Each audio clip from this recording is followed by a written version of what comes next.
All right.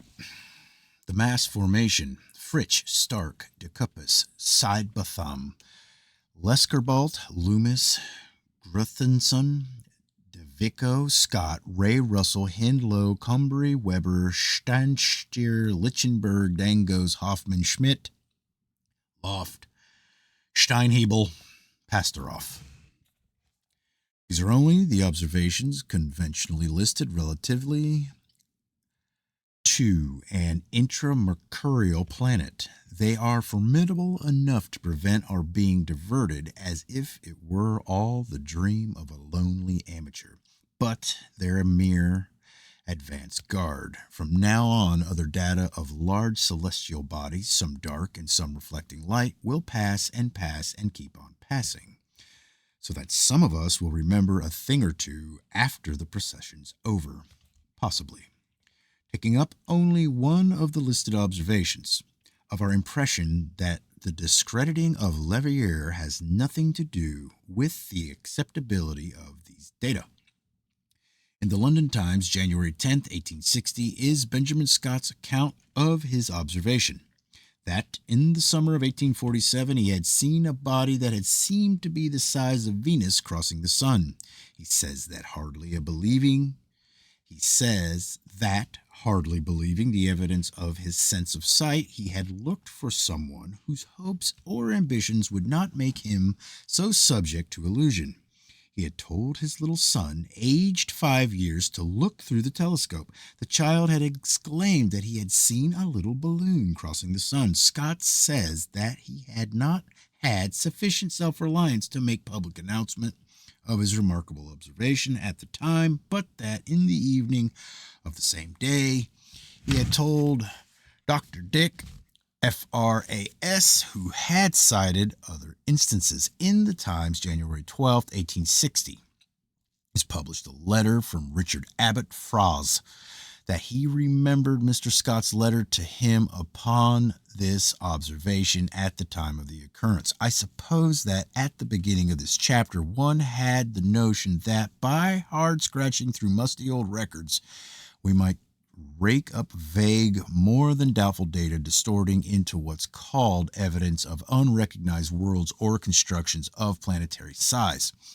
But the high authenticity and the support and the modernity of the accursed that we are now considering, and our acceptance that ours is a quasi-existence in which, above all other things, hopes, ambitions, emotions, motivations, stands, attempt to positivize.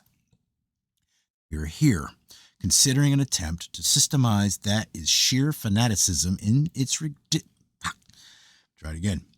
That we are here considering an attempt to systemize that is sheer fanaticism in its disregard of the unsystemizable, that it represented the highest good in the 19th century, that it is monomania, but heroic monomania that was quasi-divine in the 19th century, but that this isn't the 19th century, as undoubtedly sponsored Brahman in the regard of Baptists. The objects of July 29th, 1878 stand out and proclaim themselves so that nothing but disregard of the intensity of monomania can account for their reception by the system. Or the total eclipse of July 29th, 1878, and the reports of Professor Watson from Rawlins, Wyoming, and Professor Swift from Denver, Colorado, that they had seen two shining objects at a considerable distance from the sun. It's quite in accord with our general expression, not that there is an intramercurial planet, but that there are different bodies, many vast things, near this earth sometimes, near the sun sometimes, orbitless worlds, which, because of scarcely any data of collisions, we think of as under navigatable control, or dirigible superconstructions. Professor Watson and Professor Swift published their own observations. Then the disregard that we cannot think of in terms of ordinary sane exclusions. Textbook systemists begin by telling us that the trouble with these observations is that they disagree widely. There is considerable respectfulness, especially for Professor Swift, but we are told that by coincidence these two astronomers, hundreds of miles apart, were eluded. Their observations were so different, Professor Swift, that his own observation was in close approximation to that given by Professor Watson. In the Observatory 2-61, Swift says that his observations and Watson's were confirmatory of each other. The faithful try again, that Watson and Swift mistook stars for other bodies. In the Observatory 2-193, Professor Watson says that he had previously committed to memory all stars near the sun down to the 7th magnitude. And he's damned anyway. How such exclusions work out is shown by Lockyer. Nature, August 20, 1878. He says there is little doubt that an intermercurial planet has been discovered by Professor Watson. That was before excommunication was pronounced. He says, if it will fit one of Leverrier's orbits. It didn't fit. In Nature 21-301, Professor Swift says, I have never made a more valid observation, nor one more free from doubt. He's damned anyway. We shall have some data that will not live up to the most rigorous requirements, but if anyone would like to read how carefully and minutely these two sets of observations were made, see Professor Swift's detailed description in the American Journal of Science 116-313, and the technicalities of Professor Watson's observations in Monthly Notices 38-525. Our own acceptance upon dirigible worlds, which is assuredly enough more equally real than attempted concepts of large planets relatively near this Earth, moving in orbits but visible only occasionally, which more nearly approximates to reasonableness than does wholesale slaughter of Swift and Watson and Fritsch and Stark and de Cuppis. But our own acceptance is so painful to so many minds that in another of the charitable moments that we have now, and then for the sake of contrast, we offer relief. Things seen high in the sky by Swift and Watson. Well, only 2 months before, the horse and the barn. We go on with more observations by astronomers, recognizing that it is the very thing that has given them life, sustained them, held them together, that has crushed all but the quasi-gleam of independent life out of them.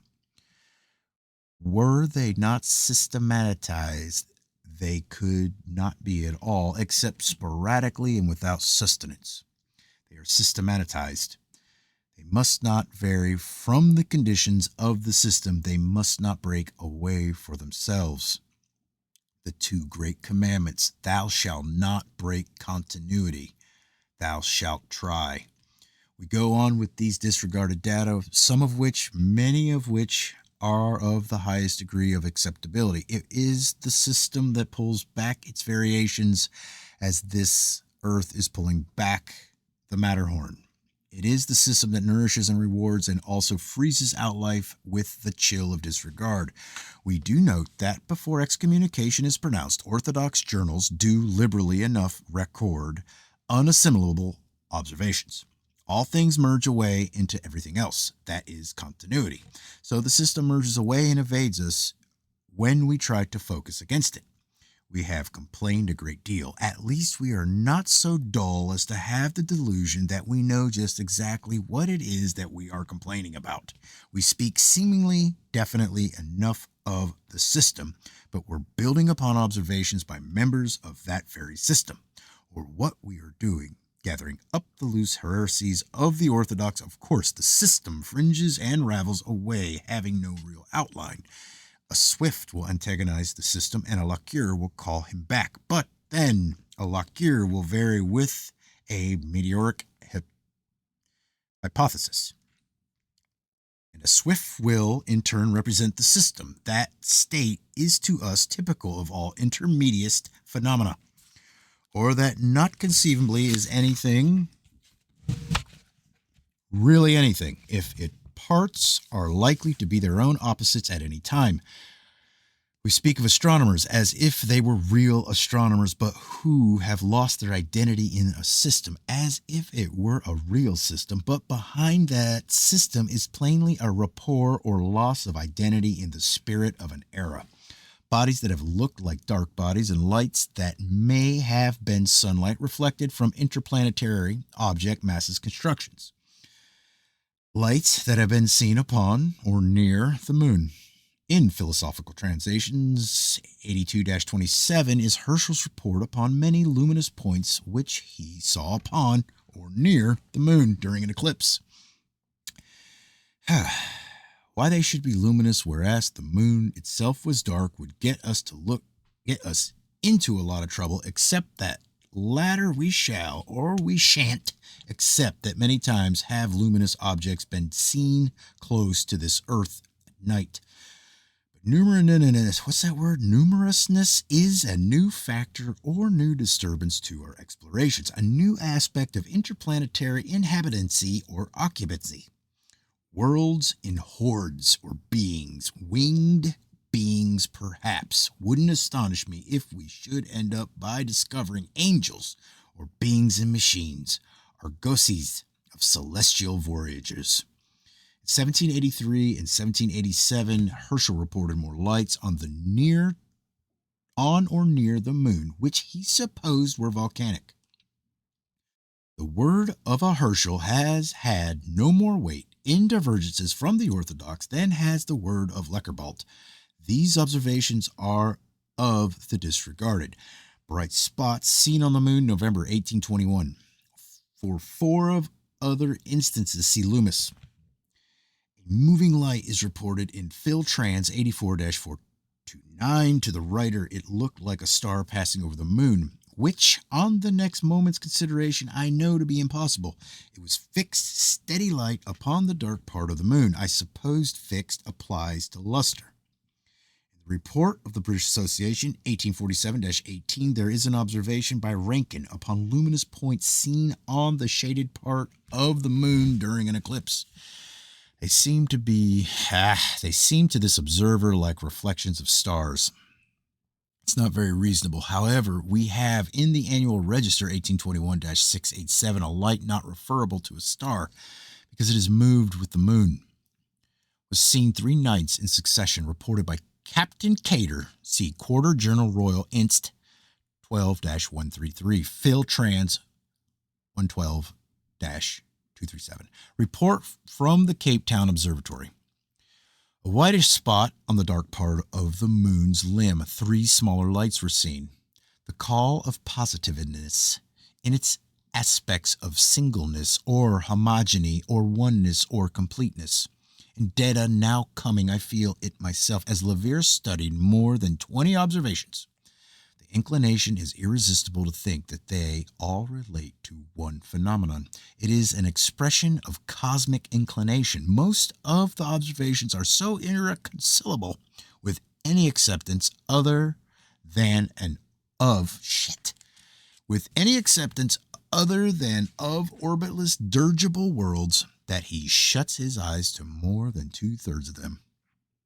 Picks out 6 that can give him the illusion of completeness, or of all relating to one planet. Or let it be that we have data of many dark bodies, still do we incline almost irresistibly to think of one of them as the dark body in chief. Dark bodies floating and navigating in interplanetary space, and I conceive of one that's the prince of dark bodies, Melanesius.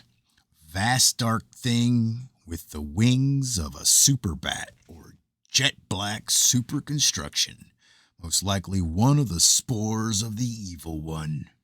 The extraordinary year was 1883, London Times, December 17th, 1883. Extract from a letter from Hicks Pashaw, that in Egypt, September 24th, 1883.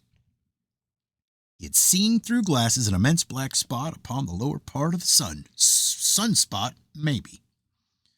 One night, an astronomer was looking up at the sky when something obscured a star for 3.5 seconds. A meteor had been seen nearby, but its train had been only momentarily visible. Dr. Wolf was the astronomer. The next datum is one of the most sensational we have, except that there is very little to it. A dark object that was seen by Professor Heese for 11 degrees of arc, moving slowly across the Milky Way. One of our quasi reasons for accepting that orbitless worlds are dirigible is the almost complete absence of data of collisions. Of course, though, in defiance of gravitation, they may, without direction, like human direction, adjust to another in the way of vortex rings of smoke. A very human-like way, that is. But in Knowledge, February 1894, there are 2 photographs of Brooks' comet that are shown as evidence of its seeming collision with a dark object, October 1893. Our own wording is that it struck against something. Professor Barnard's is that it had entered some dense medium which shattered it. For all I know, it had knocked against merely a field of ice. Melanasius. That upon the wings of a super bat he broods over this earth and over other worlds, perhaps deriving something from them, hovers on wings or wing-like appendages or planes that are hundreds of miles from tip to tip, a super evil thing that is exploiting us. By evil I mean that which makes us useful. He obscures a star. He shoves a comet. I think he's a vast black brooding vampire. Science, July 31st, 1896.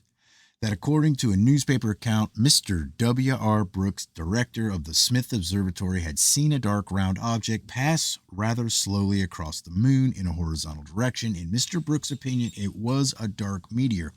In Science, September 14, 1896, a correspondent writes that, in his opinion, it may have been a bird. We shall have no trouble with the meteor and bird mergers if we have observations of long duration and estimates of size up to hundreds of miles. As to the body that was seen by Brooks, there is a note from the Dutch astronomer Muller, the Scientific American 75-251, that upon April 4th, 1892, he had seen a similar phenomenon. Science Gossip NS 3-135 are more details of the Brooks object. Apparent diameter about 1/13 of the moon's disk crossed in 3 or 4 seconds. The writer in Science Gossip says that on June 27, 1896, at 1 o'clock in the morning, he was looking at the moon with a 2-inch achromatic Power 44 when a long black object sailed past from west to east in transit, occupying 3 or 4 seconds. He believed this object to be a bird. There was, however, no fluttering motion observable in it. In the Astronomische Nachrichten, number 3477, Dr. Brendel of Griswold, Pomeranian, writes that Postmaster Ziegler and other observers had seen a body about 6 feet in diameter crossing the sun's disk. The duration here indicates something far from the Earth and also far from the sun. This thing was seen a quarter of an hour before it had reached the sun. Time in crossing the sun was about an hour. After leaving the sun, it was visible an hour. I think he's a vast black vampire and sometimes broods over this earth and other bodies. Communication from Dr. F.B. Harris. Popular Astronomy 20-398. That upon the evening of January 27th, 1912, Dr. Harris saw upon the moon an intensely black object. He estimated it to be 250 miles long and 50 miles wide. The object resembled a crow poised as near as anything else. Clouds then cut off observation. Dr. Harris writes, I cannot but think that a very interesting and curious phenomenon happened.